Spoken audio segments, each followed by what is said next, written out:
Today I will be administering the ankle dorsiflexion range of motion assessment using my little sister as the participant. So to begin, you're going to need to get into supine position, which is on your back with your chest and face facing upwards. So go ahead. Yep, knees extended and your subtalar neutral. So next, I will use this goniometer to measure her ankle dorsiflexion range of motion. So first we have the immovable part of the goniometer. This needs to go parallel with the fibular head. The axis needs to go on the lateral malleolus, and the movable portion needs to be parallel with the fifth metatarsal. So as we can see, both of her ankles at a resting state are in a state of plantar flexion. So this at 90,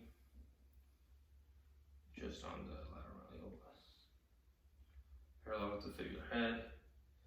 So in order for us to get a proper measurement, we need her to start at an anatomical 0, which is 90 degrees in anatomical position. So if you can, make the bottom of your foot vertical. Okay, and now any more motion that she has, any more dorsiflexion she has, will be her range of motion. So go ahead.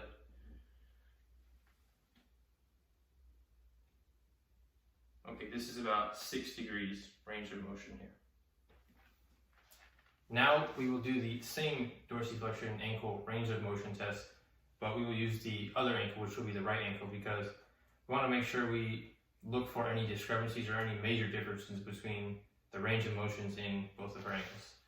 So same thing, get into supine position on your back, chest and head facing upwards. Same thing, as you can see, this ankle naturally rests in a state of plantar flexion, so do the same thing. The immovable portion will be parallel with the fibular head. The movable portion parallel with the fifth metatarsal, and the axis on the lateral malleolus. Okay, so we need to again get you to a point of 0, because in anatomical position 90 degrees is 0. So see if you can put your foot facing vertically. There you go, roughly. Okay, and now see if you can go any more, and this will be your ankle range of motion. So flex, there you go.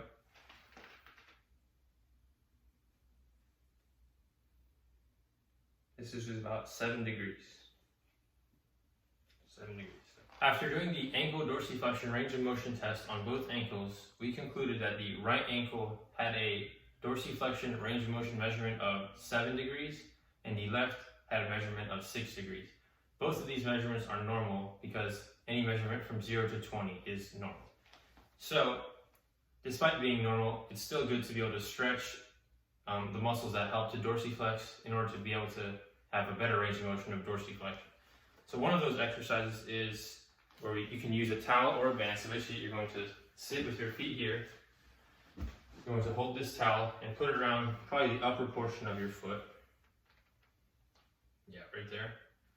And then you're going to just pull until you feel a stretch along the front of your shin.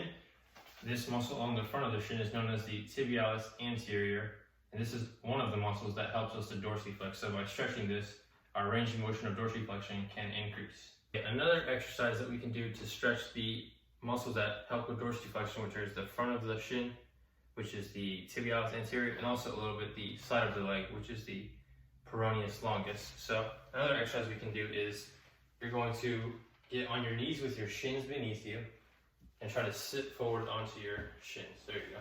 Yeah, yep, there you go. So here we can see there's a stretch on the front of the leg and a little bit on the outside of the leg as well. And this allows for, same thing, stretching along those shin muscles, which allows to dorsiflex the ankle.